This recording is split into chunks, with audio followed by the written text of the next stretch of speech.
I'm here with Phil from the Roadster shop, and behind us is the 68 Camaro. Phil, tell me a little bit about the Camaro. This Camaro is one that we purchased and used to design our new Spec Series chassis off of. Sought out a really clean, original, unmolested Camaro. Had to buy two in the process, but finally got a good one. This thing's incredibly solid, all original, mostly original paint. Kind of has that cool faded patina to it. Yep. And just something that was a great platform to design a new chassis off of and then use as a test vehicle. So when you say Spec Series, what is that? Our Spec Series is kind of a new chassis line that we're doing. The base price starts under 10 grand for a complete chassis, and it's designed on the Camaro to be 100% bolt-on, zero body modifications whatsoever. Just bolts onto all existing mounting points in the car. Gives it the strength of a full frame, which Camaros definitely lack and greatly need. That was my next question. You know, you don't see Camaros with a full frame. So this is actually a full frame. It's not a subframe connector connecting the two, it's an actual chassis. Yep, it's a complete one-piece chassis.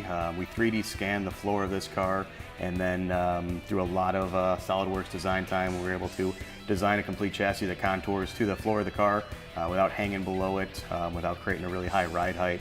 It's still got a low aggressive ride height, plenty of ground clearance, you don't have frame rails hanging down. Sure. And it's incredibly stiffer than a front and rear subframe with subframe connectors. Cool. Vulcan tires. Yep. What sizes?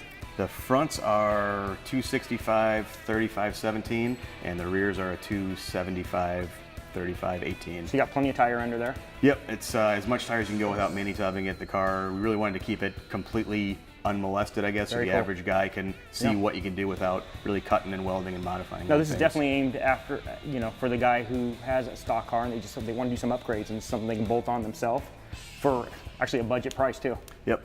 Let's get this car up on the lift and see what's under it. Let's do it.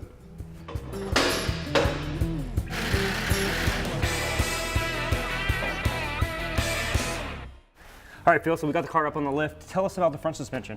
So the front suspension is our Spec IFS. It's a whole new design, clean sheet of paper. We really built it for really street performance characteristics, ride quality, ease of service, and just really bulletproof design. You got this big kind of boxed lower control arm, add a lot of strength. Did larger ball joints on the upper and lower. It's a Willwood Pro spindle, so you get a lot of brake options for the guys that want to run. From a 15-inch wheel, you can do an 11-inch brake kit, all the way up to a 14-inch six-piston, like we're running on this car here. A lot of kind of drivability components put into there. We have positive and negative bump stops in there to protect the suspension, so you're not going to bottom anything out and hit hard. There's eccentrics on the upper control arm for a real simple alignment, so you're not pulling off rod adjusters and spinning them to get your alignment down. The alignment guy likes that. He does, yep. It's about a 5-minute process to get up there, put a wrench on each end, turn it, and you can set what you want. Rack and pinion steering, it's a power rack standard on all the chassis.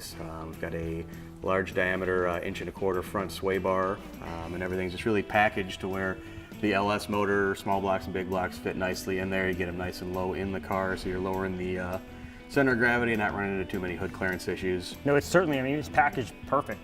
Everything fits in there nice. Well, I can't wait to see it on the track. So get it out there. Excited to get out there, so it'll do. Awesome.